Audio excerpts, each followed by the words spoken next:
오래전에 특별한 제목의 영화가 하나 있었습니다. 제목이 신 시티입니다. 영어로 신은 죄고요, 시티는 도시입니다. 그러니까 영화 제목이 죄악의 도시, 이런 좀 특별한 제목입니다. 일종의 가상의 도시를 영화에서 설정을 했습니다. 그런데 없는 이야기를 꾸며낸 건 아니고요, 얼마든지 있을 법한 이런 내용을 담았습니다. 부패와 범죄가 난무하고 폭력과 음란이 넘쳐나는 대도시의 내부 사정, 진면목을 파헤치는 이런 영화였습니다. 바울이 고린도에 들어갔을 때에 대도시였던 고린도의 영적인 상태가 바로 이와 같습니다. 1세기 당시 고린도는 대표적인 신시티였습니다. 복음을 전했던 아덴은 우상으로 가득 찬 도시였습니다. 고린도는 음란으로 가득 찬 도시였습니다. 이미 주변에 고린도에 관한 방탕의 소문은 널리 알려져 있던 이런 때였습니다. 그래서 사람의 철저한 타락을 묘사를 할 때 사람들이 이렇게 말하곤 했답니다. 저 사람은 꼭 고린도 사람들이 사는 것처럼 산다. 가장 끔찍한 것은 고린도의 종교였습니다. 고린도의 종교야말로 고린도 도시 전체의 부패의 온상이었던 거지요. 고린도 도시 한 목판에는 매우 화려하고 그리고 웅장한 아프로디테 신전이 우뚝 서 있었습니다. 헬라의 여러 신들 중에서 아프로디테 신은 사랑과 미의 여신입니다. 로마 사람들은 후에 그것을 자기들 말로 비너스라고 불렀습니다. 우리에게는 비너스라는 이름으로 더 잘 알려져 있는 바로 그 신입니다. 이 신전에서 섬기는 여사제들이 1천여 명이나 되었답니다. 근데 문제는 이 사람들이 밤에는 매춘부가 되어서 고린도 거리 곳곳을 돌아다닌 거지요. 이런 고린도 도시의 성적인 난잡성은 이미 당시에 소문이 잘 나 있었습니다.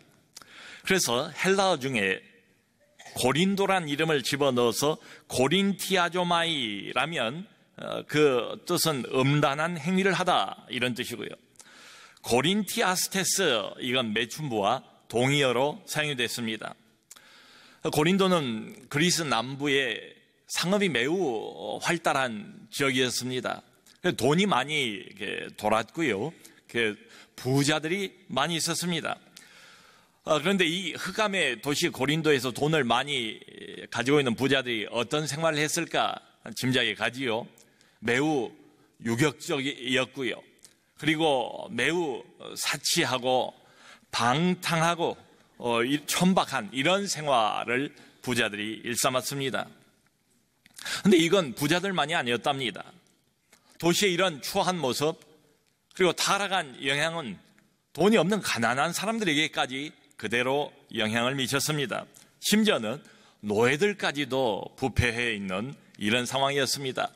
자, 이렇게 보면 돈이 있든 없든, 많이 배웠든 배우지 못했든, 그 도시 안에 살고 있는 모든 사람들이 이 신시티, 거대한 흑암의 영향을 받아서 함께 멸망길로 걸어가고 있던 도시가 바로 고린도였습니다. 또 고린도는 여러 종족들이 그 도시 안으로 들어와서 함께 섞여서 살았습니다. 그러므로 고린도 시장에서는 여러 나라에서 온 물건들을 어렵지 않게 발견할 수가 있었습니다. 당시에 고린도 시장에서 발견할 수 있었던 물건을 목록을 보면 이렇습니다. 아라비아의 발삼, 일종의 향수지요. 아라비아의 발삼, 이집트 파피루스, 페니키아의 대취야자, 리비아의 상아, 바벨론의 카페트, 길리기아의 염소털, 루가오니아의 모직, 브리기아의 노예들. 정말 없는 것 없이 고린도 시장을 가면 다 살 수 있는 장소가 고린도였습니다. 그래서 이 고린도라는 도시를 면밀하게 연구한 파라 박사는 이렇게 말합니다. 고린도는 1세기 당시 로마 제국의 허영심의 박람회장이었다. 로마가 얼마나 허영에 들떠 있는가, 얼마나 사치하고 얼마나 방탕한가, 그걸 보려면 바로 고린도를 보면 된다, 이런 소리죠. 로마의 허영심의 전시회장이 바로 고린도였다. 그러면서 하는 말이 고린도는 1세기 당시의 런던이었고 그 당시에 파리였다, 이렇게 결론을 짓고 있습니다. 이게 한마디로 대도시가 가질 수 있는 모든 악, 이걸 한 몸에 그대로 가지고 있는 전형적인 타락하고 부패한 도시, 이게 바로 고린도입니다. 부도덕, 무졸죄, 음란 등등, 그야말로 신시티. 여러분, 이런 타락한 도시의 분위기가 너무 압도적이라면 과연 이런 상황 속에서 거룩이란 단어가 통용이 될까? 이런 도시의 분위기에 거룩이란 단어가 끼어들 여지가 있을까? 너도 나도 다 흑암에 사로잡혀서 멸망길을 가고 있는 이때에 뭔가 의미 있는 거룩한 일, 선한 일을 해보는 게 가능할까? 어려울 것 같아요. 하나님의 복음을 전파한다는 것도 이런 도시 분위기라면 어려울 것 같아요. 바울이 다른 데는 그런 이야기를 하지 않습니다. 수많은 도시들을 전전하면서 하나님의 복음을 전하지만 바울은 담대한 사람입니다. 두려움이 없었어요. 그런데 유독 고린도에서는 내가 두렵고 떨었다라는 진솔한 고백을 하고 있습니다. 그러니까 마치 구약 성경의 엘리야가 하나님 앞에서 탄식하면서 외치지 않습니까? 주여, 나밖에 없나이다. 모든 하나님의 백성들도 다 하나님에게 등 돌린 상황 속에서 영감받은 선지자 엘리야는 주님 앞에 주여, 나밖에 없나이다, 홀로 남았습니다 라고 외쳤던 것처럼 말이죠. 여러분, 그런데 실상은 오늘 본문을 보면 바울 혼자가 아니었습니다. 타락한 도시에도 하나님의 사람이 있습니다. 바로 아굴라와 브리스길라 부부입니다. 하나님께서 이 두 사람을 미리 예비해 놓으셨습니다. 그리고 바울에게 동역자로 붙여주신 이런 장면이에요. 이 본문에 남아있는 대로 브리스길라와 아굴라 그리고 바울은 생업이 같았답니다. 지난주 우리가 살펴보았죠. 그 직업은 다름 아니라 바로 천막을 만드는 일이었습니다. 그래서 고린도로 들어가서 바울은 1년 6개월을 머물면서 교회를 세웠는데요, 이 브리스길라와 아굴라 집에서 1년 6개월을 기거했던 것으로 보입니다. 함께 살고 함께 일하고 함께 복음을 전한 거지요. 성경 여기저기에 등장하고 있는 이 아굴라와 브리스길라 두 사람은 어떤 사람인가? 둘 다 유대인입니다. 원래는 로마에서 살았습니다. 로마에 있을 때에 하나님의 복음을 받아들이고 이미 그리스도인이 된 것처럼 보여요. 근데 로마에 살다가 글라우디오 황제 때에 본문에 나와 있습니다. 유대인 추방령을 받았습니다. 이때가 AD 49년입니다. 모든 유대인이 로마에서 다 나가야만 됐습니다. 그렇게 해서 로마를 떠나서 고린도 안으로 들어온 거지요. 여러분, 사도 바울이 고린도를 처음으로 방문한 때가 빠르면 AD 50년입니다. 늦으면 AD 51년, 52년입니다. 그러니까 아굴라와 브리스길라가 고린도라는 이 특별한 도시에 들어간 지 얼마 안 되어서 바울을 만나게 된 거지요. 짐작컨대 이 두 사람은 흑암의 도시 한복판에서도 본인들의 경건과 거룩을 지키기 위해서 안간힘을 썼을 것 같아요. 매우 어려운 이 도시의 상황, 그 도시의 흑암에 휩쓸려가지 않도록 자신을 지키기 위해서 부단히 애를 쓴 것으로 보입니다. 그때 바울이 고린도 안으로 들어온 거지요. 하나님께서 이 두 사람을 바울을 위해서 예비하셨습니다. 뿐만 아니라 고린도라는 그 거대한 대도시를 위해서 두 사람을 예비해 놓은 거지요. 이후에 이 두 사람은 바울을 따라서 선교 여행에 동참하게 됩니다. 안디옥을 가고요, 에베소를 갑니다. 에베소에서 교회를 세우고 그 교회의 지도자가 됩니다. 근데 특별한 것은 이 브리스길라와 아굴라 두 사람이 가는 곳, 그곳이 어디든지 간에 거기에 자기 집입니다. 자기 집에 교회를 세워요. 자신들의 집이 교회가 됩니다. 바울도 여기 1년 6개월 있으면서 바로 브리스길라와 아굴라 이 집을 근거지로 삼아서 복음을 전합니다. 복음 사역의 전초 기지가 되는 거지요.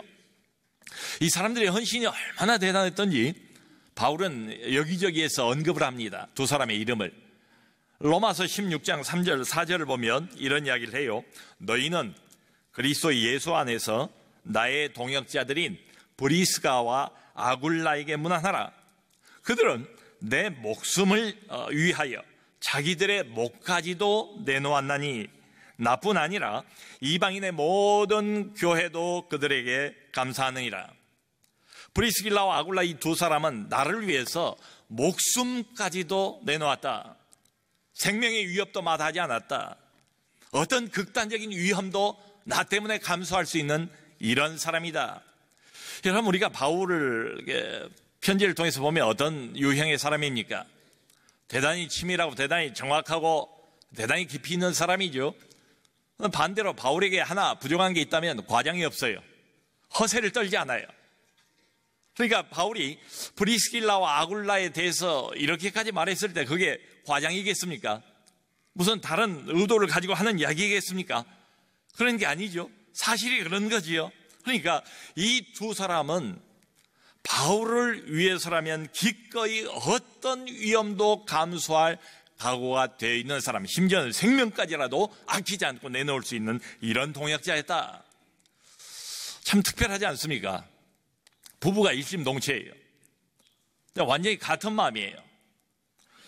참 이게 쉽지가 않은 것 같아요. 교회를 부부가 나오는 경우가 꽤 많습니다. 근데 한 교회, 같은 교회를 다니면서도 부부지만 신앙이 달라요. 신앙의 정도가 다릅니다. 신앙의 열정이 달라요. 헌신도가 달라요. 이러다 보면 갈등도 생길 수가 있지 않겠어요? 나는 아닌데 아내는 너무 교회에 열심히 있는 거예요.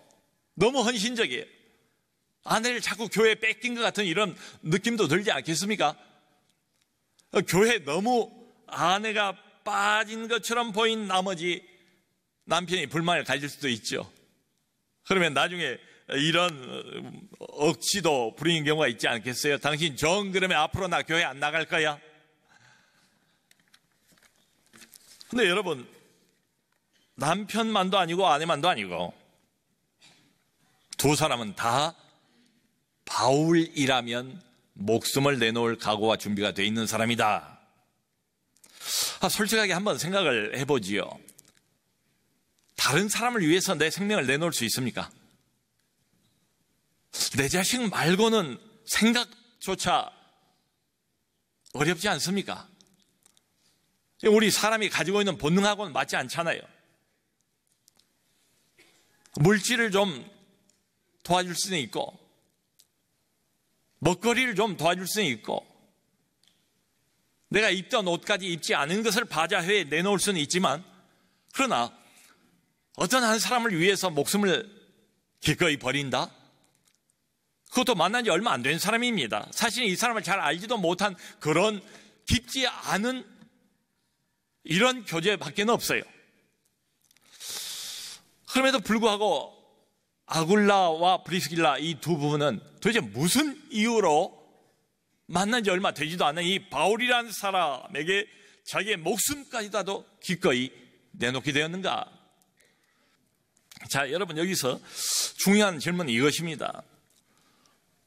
왜 하나님께서 바울에게 브리스길라와 아굴라 같은 신실한 동역자를 붙여주셨을까? 매우 의문이 될 수도 있습니다. 근데 한번 물어보고 싶어요. 대답은, 제가 가지고 있는 대답은 이겁니다. 바울이니까 붙여주셨다. 바울이니까 말이에요. 아니, 바울은 붙여주고 누구는 안 붙여주고, 아마 저 같은 사람이었으면 하나님이 브리스길라와 아굴라 같은 이런 신실한 사람, 나를 위해서 자기 목숨까지라도 내놓을 만한 이런 사람을 붙여주셨을 것 같지가 않아요. 하나님이 사람을 차별하시는가, 그런 것처럼 보여요. 바울 사람 자체 때문이 아니고요. 바울이 지금 뭘 하고 있습니까? 복음을 전하고 있지 않습니까? 하나님의 복음을 가장 정확하게 제대로 전하고 있는 사람 바울, 딴소리 안 하지 않습니까? 엉뚱한 소리 안 하지 않습니까? 하나님의 마음이 담겨있는 이 하나님의 복음, 하나님의 말씀을 있는 그대로 가감 없이 하나님의 심정을 그대로 드러내서 피 묻은 복음을 지금 전하고 있는 이 바울, 하나님의 이런 사람을 필요로 하지 않겠어요? 그래서 붙여주신 거지요. 마음껏 일하라고 말이죠. 여러분, 짐작하시는 것처럼 교회 개척은 도저히 혼자 하기 어렵습니다. 교회가 도와야 합니다. 그래서 우리 교회가 도우려고 해요. 재정뿐만 아니라 사람도 사실은 보내줘야 됩니다. 그럼 훨씬 더 교회가 빨리 설 수 있습니다. 동역자가 있다면 말이죠. 저는 작지만 이런 경험이 있었습니다. 제가 런던에서 심호하고 있을 때에 런던 시내 한복판에 한인교회 하나가 있었어요. 런던 시내에 대학이 몇 개 있거든요. 그 대학의 젊은이들과 학생들을 커버하는 교회였습니다. 그런데 무슨 이유로 해서 그 교회가 런던 외곽 지역으로 이사를 가버렸어요. 한인 교회가 이제 비었습니다. 저희 교회에서 런던 시내의 젊은이들과 학생들을 커버하기 위해서 교회를 개척하기로 결심을 했습니다. 그리고는 2년 동안 우리 교회 성도들이 거기를 갔어요. 매주마다 가서 함께 예배를 드려줬어요. 재정을 돌보는 집사님 한 분도 파송을 했습니다. 2년을 지나고 난 뒤에 교회가 든든하게 빠른 시간 안에 세워졌습니다.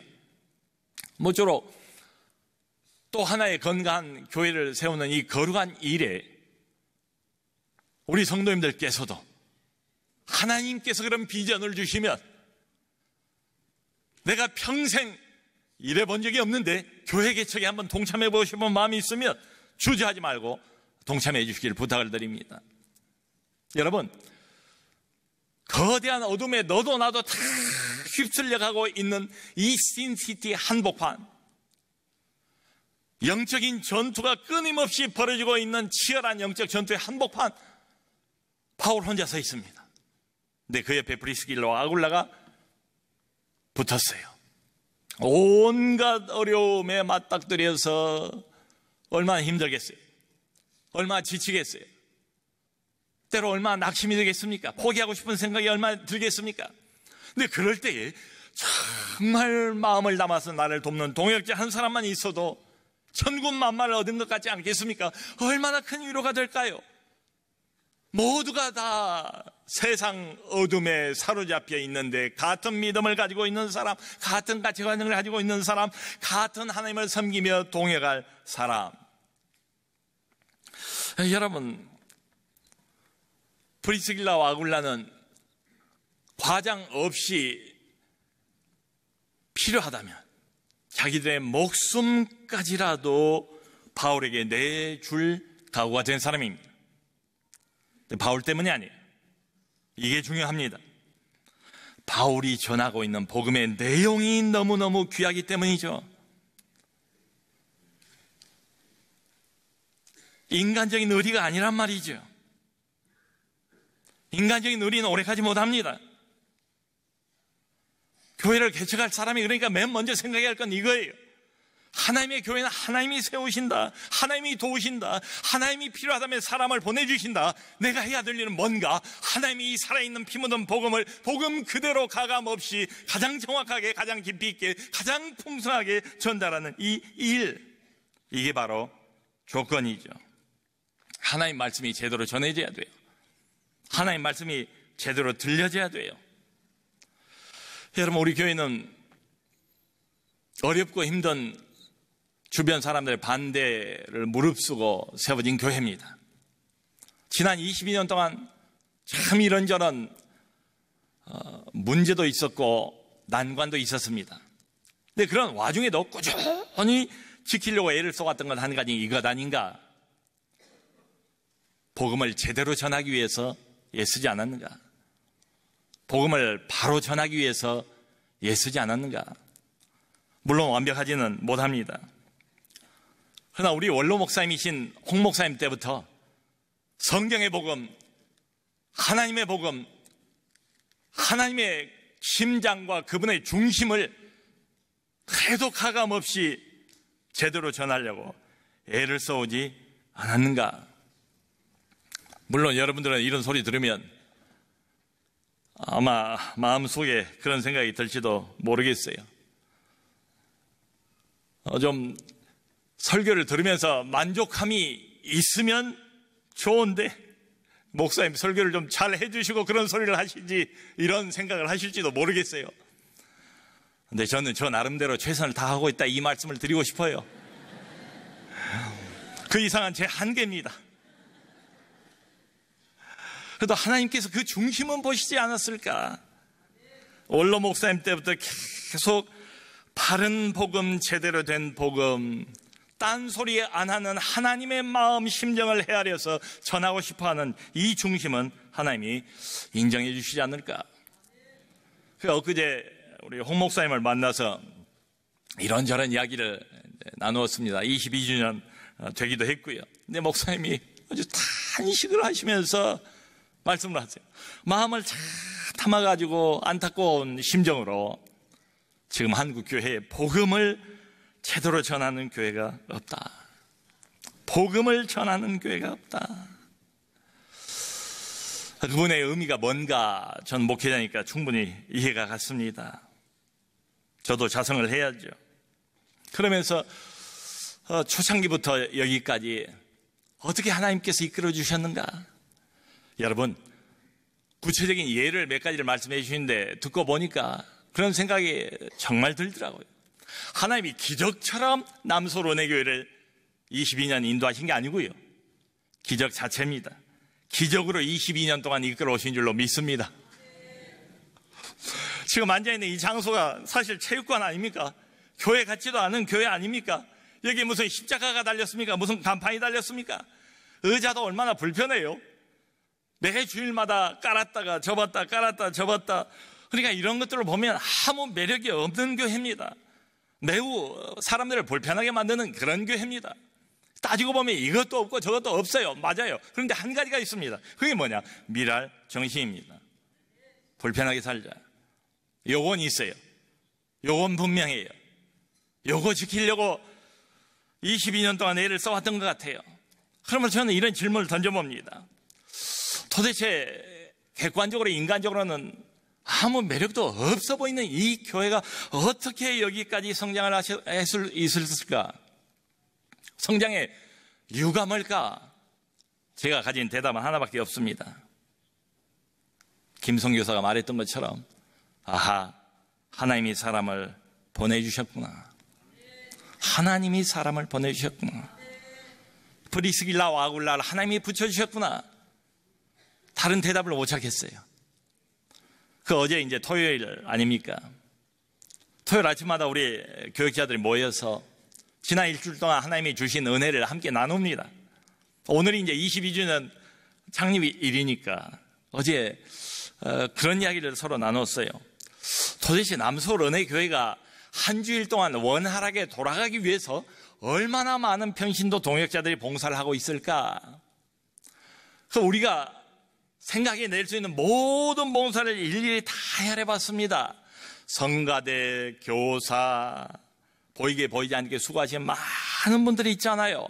일일이 다 헤아려봤어요. 계산기로 더해보니까 2072명. 여기 빠진 사람들도 있을 거예요. 바로 이분들입니다. 브리스길라와 아굴라입니다. 여러분들입니다. 교회 주역들입니다. 하나님이 붙여주신 동역자들입니다. 앞으로 20년, 앞으로 30년 주님 오실 그때까지 여러분 한 가지 목사로서 바람이 있다면 초심을 잃지 말았으면 좋겠습니다.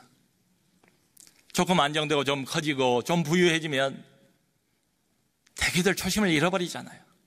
그런데 우리 초심, 우리 교회의 밑바닥 저변을 흐르고 있는 귀중한 정신, 우리 교회를 붙들고 있는, 우리 교회를 교회답게 만들고 있는 정신은 하나밖에 없다고 생각해요. 그건 주님이 가르쳐 주신 정신입니다. 바로 미랄 정신이죠.